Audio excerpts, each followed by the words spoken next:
Bonjour et bienvenue dans Parole d'experts consacrée aujourd'hui aux dispositifs médicaux et à ces associations qui gravitent autour de ce secteur.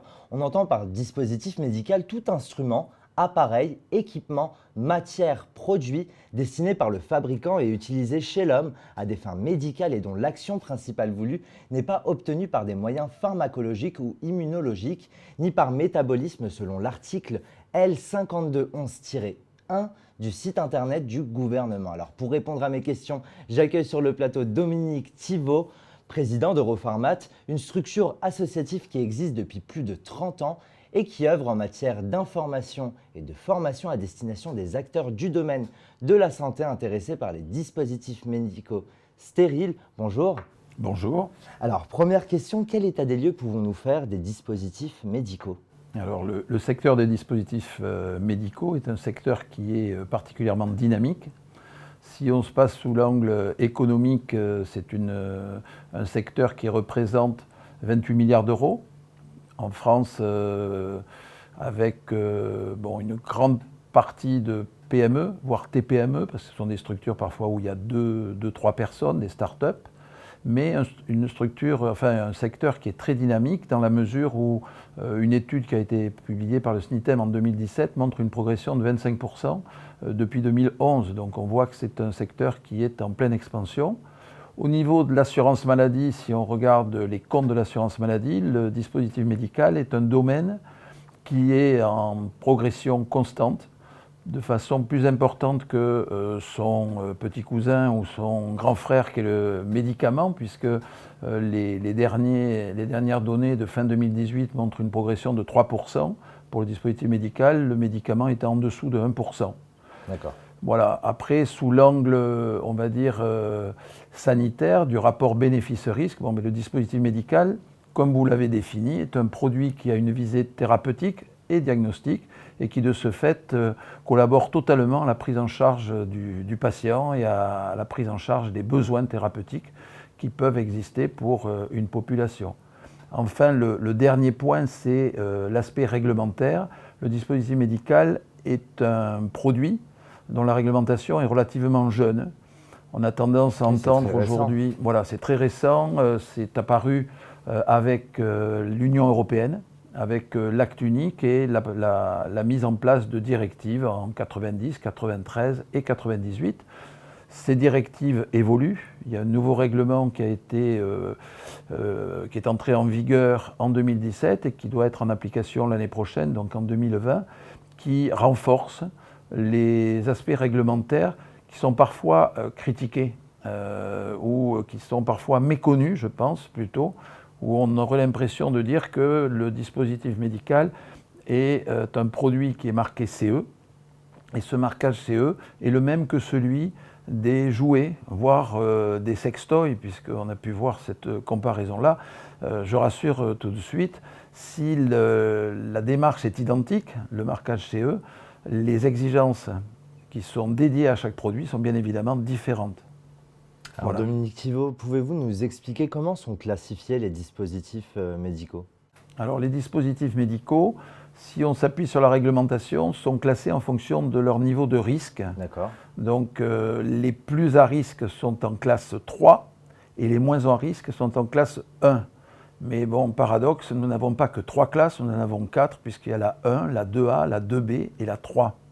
Donc ces classes déterminent le risque en fonction du site d'utilisation ou d'implantation du produit, en fonction de la durée de contact, en fonction aussi de sa composition.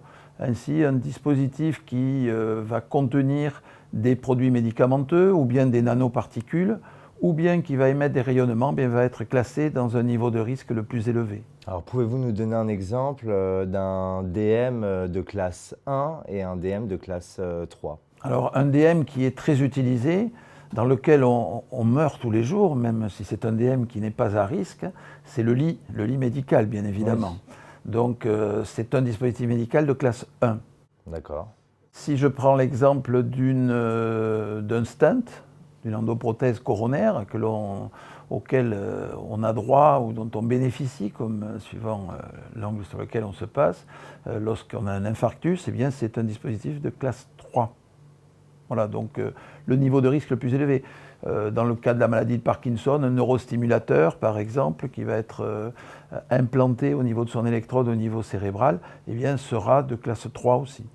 Alors, Europharmat est une structure associative. Que proposez-vous? Quelle est votre cible? Et pourquoi votre présence dans ce secteur est primordiale? Alors, Europharmat, c'est une structure associative qui est ancienne, vous le disiez en commençant, plus de 30 ans. Historiquement, la genèse d'Europharmat se situe avec la présence au gouvernement du ministre Jacques Ralite, qui avait comme slogan la reconquête du marché intérieur. Et cette reconquête du marché intérieur passait par la mise en place de pôles biomédicaux. D'accord. C'est à cette occasion qu'au niveau de la profession des pharmaciens hospitaliers a germé l'idée qui est devenue Pharmat, à savoir un outil d'aide à la décision pour les pharmaciens des établissements de santé sur le matériel médico-chirurgical, comme on l'appelait à l'époque. C'était ainsi que s'est créée la première base de données qui a été notre cœur de métier, on va dire, initialement. Base de données qui a été d'abord accessible sur Minitel. C'était l'époque du Minitel. La France avait une avance importante que l'on a déployée après sous des outils informatiques, que ce soit les disquettes, les DVD ou autres. Et bien évidemment, nous sommes allés sur la toile quand Internet est arrivé. Et nous avons aujourd'hui un site avec toujours cette base de données, mais au-delà de la base de données, nous avons aussi développé tout ce qui est action d'information et de formation, en particulier au travers de journées nationales sur les dispositifs médicaux. Nous sommes à la 29e édition cette année, et aussi au travers d'outils qui sont accessibles sur le site, tant pour les professionnels que pour le grand public. Voilà, notre site n'a pas d'entrée payante ou voilà, de péage particulier. Alors, vous disiez un petit peu plus tôt dans l'émission que les DM étaient récemment réglementés. Quelles sont les conditions de mise sur le marché des DM? Alors, les conditions de mise sur le marché des dispositifs médicaux sont fixées par les directives, aujourd'hui par les directives européennes qui ont été transposées dans le Code de la santé publique. Et pour mettre sur le marché un dispositif médical, le fabricant, puisque le dispositif médical est mis sur le marché non pas après une AMM, une autorisation de mise sur le marché par une autorité réglementaire, mais sous la responsabilité du fabricant. Et donc le fabricant va s'appuyer sur un certain nombre d'outils, et en particulier, il y a 2 points qui sont importants pour la mise sur le marché du dispositif médical. C'est d'une part une analyse des risques du dispositif médical, avec l'obligation pour le fabricant d'assurer une gestion des risques tout au long de la vie des produits. Et l'autre approche qui est essentielle aussi, c'est la nécessité pour le fabricant de conduire une évaluation clinique sur le dispositif médical pour dire qu'il est bien nécessaire en utilisation clinique, que ce n'est pas un objet de forme ou de santé. La différence que l'on peut faire entre un dispositif médical et un dispositif de forme, comme on peut voir parfois en publicité à la télévision. Alors aujourd'hui, dans l'actualité, on parle beaucoup des prothèses et notamment de la mise sur le marché de ces prothèses-là. Est-ce qu'il y a eu des contrôles suffisants concernant ces prothèses-là? Alors les prothèses ou les implants, avec le sujet qui a fait un petit peu florès sur les écrans et aussi dans certains journaux et dans certaines rédactions célèbres, est parti sur un malentendu, on va dire. Quand on présente des choses de la façon où on montre un filet de mandarine pouvant devenir un implant, en aucun cas ça n'aurait été possible. On ne peut pas passer le cap des différentes évaluations, en particulier pour un implant. Un implant, le fabricant n'est pas tout seul pour décider, même si après il est responsable du produit une fois qu'il est sur le marché. Il passe par la certification par un organisme tiers que l'on appelle l'organisme notifié. Et cet organisme notifié va contrôler en particulier la documentation technique et aussi le produit. Donc la documentation technique, elle va devoir reprendre tous les éléments de l'analyse des risques, tous les éléments d'évaluation clinique, et il est bien évident qu'un dispositif médical implantable nécessite d'avoir des études de biocompatibilité, des études de stabilité dans l'organisme, et ce type de produit n'aurait jamais pu arriver sur le marché. Alors, au-delà du malentendu ou du quiproquo, n'a-t-on pas manqué de vigilance? On peut toujours penser qu'on manque de vigilance. Moi, je reste plus optimiste sur ce domaine-là. La matériovigilance existe. On dit que le signal n'est pas suffisamment fort. Le signal est quand même assez pertinent. Ce qui manque sans doute, c'est une coordination plus importante au niveau européen. Là, c'est le nouveau règlement le prend en compte. Mais au-delà de ça, les fabricants, de toute façon, ont tout intérêt à assurer cette gestion des risques pour leur permettre de continuer à vivre sur le marché. Un fabricant ne va pas galvauder son produit pour le plaisir de le vendre. Je pense qu'effectivement, on a toujours cette notion du conflit d'intérêts. C'est notre côté latin, notre côté de droit romain, et on a du mal à accepter cette logique contractuelle qui est plutôt anglo-saxonne, où le fabricant est responsable du produit, de la mise sur le marché. Je pense, si on fait un parallèle, que l'AMM sur les médicaments n'a en aucun cas éliminé les crises sanitaires. Et c'est surtout pour continuer à rester crédible sur le Tout à marché. fait. On va se tourner vers l'avenir si vous le voulez bien. Quelle est la suite pour Europharmat? Alors Europharmat, la suite, on va dire, c'est une continuité, bien évidemment.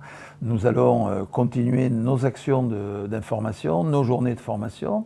J'en profite pour faire un petit peu de promotion. Nos prochaines journées sont à Marseille, c'est l'occasion. en octobre, au Parc Chano.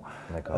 Au-delà de nos journées d'information, nous continuons à nous investir en lien avec nos différents partenaires, qu'ils soient institutionnels, donc avec le ministère de la Santé, avec la Haute Autorité de Santé, mais aussi avec le SNITEM, donc avec les fabricants.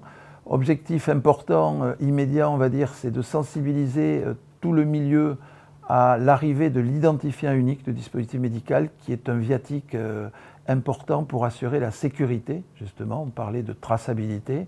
La traçabilité se fera par cet identifiant unique. Il faut que tout le monde utilise cet identifiant unique, que ce soit le fabricant qui lui a l'obligation, mais que ce soit aussi les établissements de santé lorsqu'ils enregistrent un dispositif médical. Objectif à moyen terme, on va dire, c'est vraiment installer Europharmat comme une structure société savante. Donc notre objectif, c'est de devenir la société savante pharmaceutique des dispositifs médicaux, et nous sommes en passe d'y arriver. Très bien. Entendu. Merci Dominique Thivaud d'avoir accepté mon invitation. C'était avec plaisir. C'est la fin de l'émission. Merci de nous avoir suivis. Quant à moi, je vous retrouve très prochainement pour un nouveau numéro de Parole d'Expert. À bientôt.